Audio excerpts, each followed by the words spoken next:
Try Jesus. Don't try me. What would Jesus do right now? Exactly. Alright, and throughout your poetry.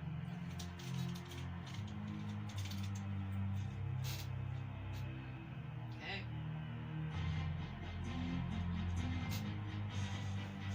Ready?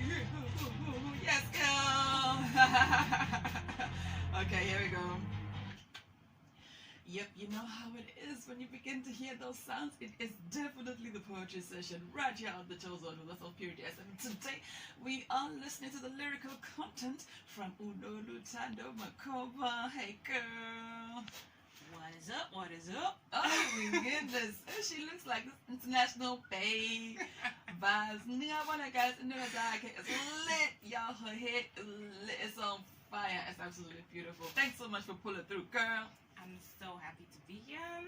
As a signature greeting, what is up, kings and queens? Oh, hey. I never saw that coming. I was never ready. I was never ready. Oh my goodness. Thank you so much for pulling through. Noluthando. Maybe you want to fill us in quickly. Would say, Noluthando Makoba Mbani. Why Uenzani Nothando and why poetry? Alright, so as you already have heard, my name is Noluthando Faith Makoba, and I am actually a law student. Wow. So a lot of people are just like, you're creative, but you're also doing law. How's that happening? But really, poetry has been a platform for me to actually just share my thoughts on paper, right? So that's the main inspiration behind poetry. It's like sometimes you can't really express certain things, and then you're just like, okay, let me get out my phone and type, or let me get out a pen and start writing.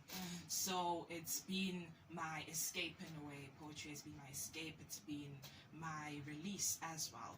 So I'm blessed to share it with you guys and everyone else. Awesome lawyer. Look at that. Soje umshushisi wena ya. Shamthetho. And then on the side you pull it through with poetry vibes. Balance. The salad. Imagine the salad. I'm interested to understand why poetry. No, sorry. Why Law. law? Alright, so if I'm being completely honest, law was actually my second choice. First choice was marketing. But then I was like, you know what? I honestly literally prayed about it. I was like, God, whichever door opens, it'll be the one. And it was like law. So I was like, okay, here we are. Let's do this. Let's do this. And I actually started developing love for it while studying it. So it wasn't like a first love type of thing. It was like, as I'm doing this, I'm enjoying this. So Jay, you're gonna be in court, Nyana, shining in those robes. Yeah, maybe shy judge can run in a poetry every now and then. Wouldn't that be nice? Awesome. So what is on the plate today? What's on the menu for the poetry? Okay, so today I have 3 poems. Right, so the first one is titled Waiting Season. The second one is Steady. The other one is titled If You Need Me, You Will Find Me. So these are all just like chilled pieces where I was really like thinking about certain situations I was in my life. One of them, which is Waiting Season, is actually like a current season that I'm in, and I was like, you know what, let me just share that at this present moment. So yeah. So in art, you just spare it all. Yes. You just put it out there. It is what it is.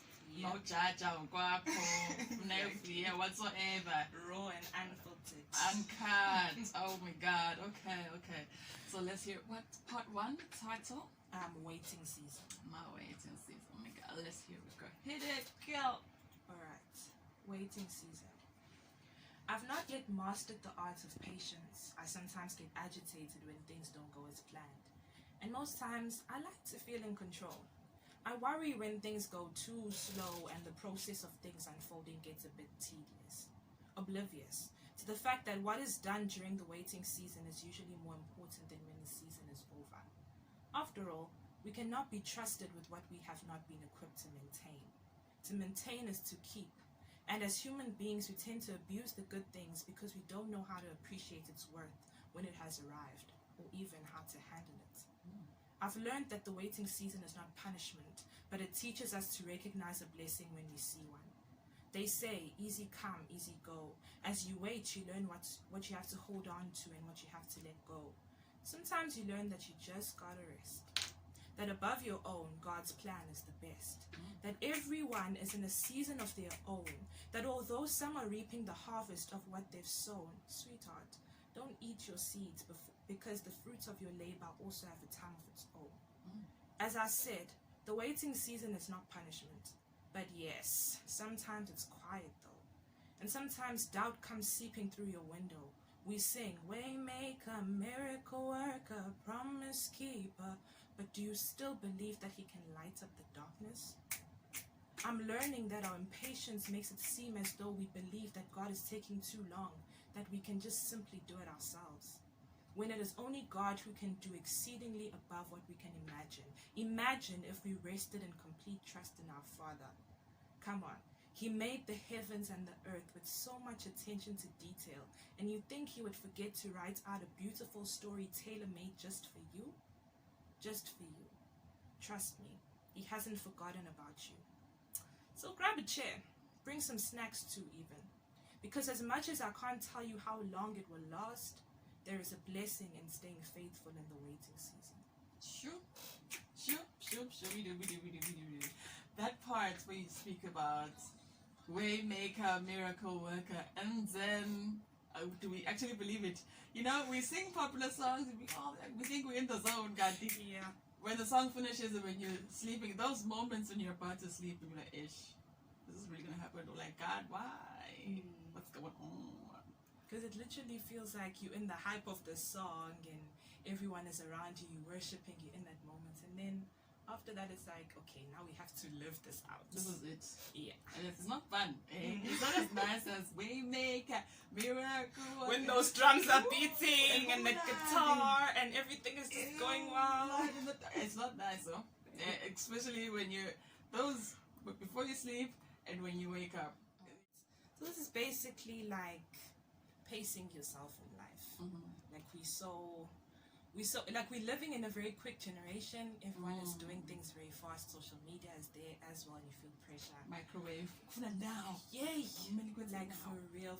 And I feel like this is just to remind us that whichever pace you're in is the pace you're supposed to be. Like a lot of my friends have been telling me recently of the fact that where you are is where you're supposed to be. So it's like, okay, now I'm gonna believe it for real. But like this is how this poem is set up, the fact that wherever you are, wherever you're placed, it might seem like you really just don't want to be there, but everything happens for a reason in a way. Sure. Yeah. Alright, man, let's hear it. Let's hear part 2. Alright. Steady. Where are you rushing to? Don't you see you're chasing everything while slowly losing yourself? Wait. What are you afraid of? Is time flying so fast that you forget that you too will achieve all you wish for? It's wishful thinking, we say, because it's easier to rush on ahead and lean on our own understanding. But wait, where has that gotten you? Are you not stressed now? Are you not always tired?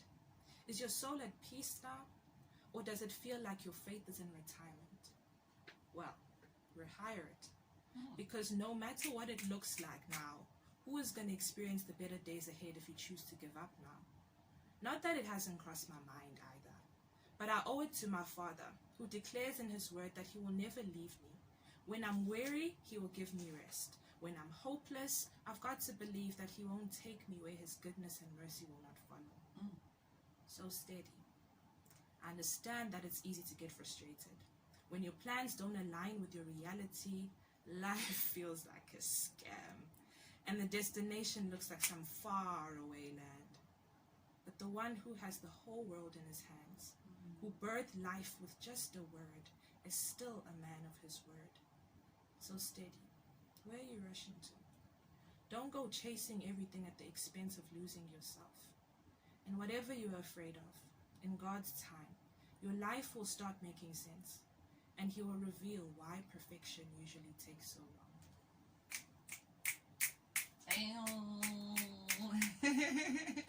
Which I hate. So basically, these are basically all the things. It's not necessarily if you need me as me, but like I feel like it's certain things that kind of can return to society, like certain like humility and just being there for each other and vulnerability. Like a lot of vulnerability nowadays is taken as weakness. If you're kind, people just take advantage of that. Exactly. And it's like, guys, like, to be honest, kindness shouldn't be seen as a weakness. True. The fact that you can get hurt so many times and still choose a route of being kind. Like, I feel like in one of my other poems, though, I wrote something about in every human exists good and evil. Exists good and evil. So every day you basically choose a path. So it's kind of like every day you make a conscious decision of okay, maybe this person hurt me or this hurt me, but I'm still choosing to be a good person. I'm still choosing that route. I choose. Although it's hard to be the bigger person, that whole thing of let me just be. Because sometimes you just want to be petty, Yeah, and you're just like, you know what, you did this to me. Let me just. I want to tell you off. Exactly. Sometimes we can go tell you that I'm but sometimes you just like, try Jesus. Don't try me. What would Jesus do right exactly.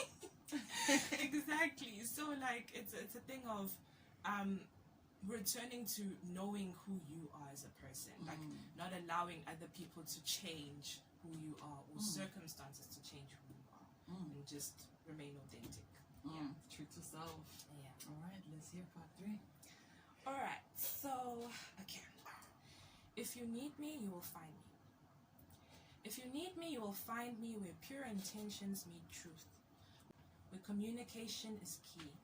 Not just the key to highs and hellos, but one unlocking the I can and I wills, confronting the I'm afraid and even those, and breathing life into the dreams that are usually left at the back of the mind.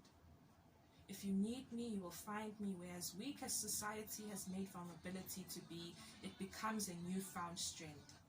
Where being genuine is not considered as being stupid, and where fake is not considered a new way of living.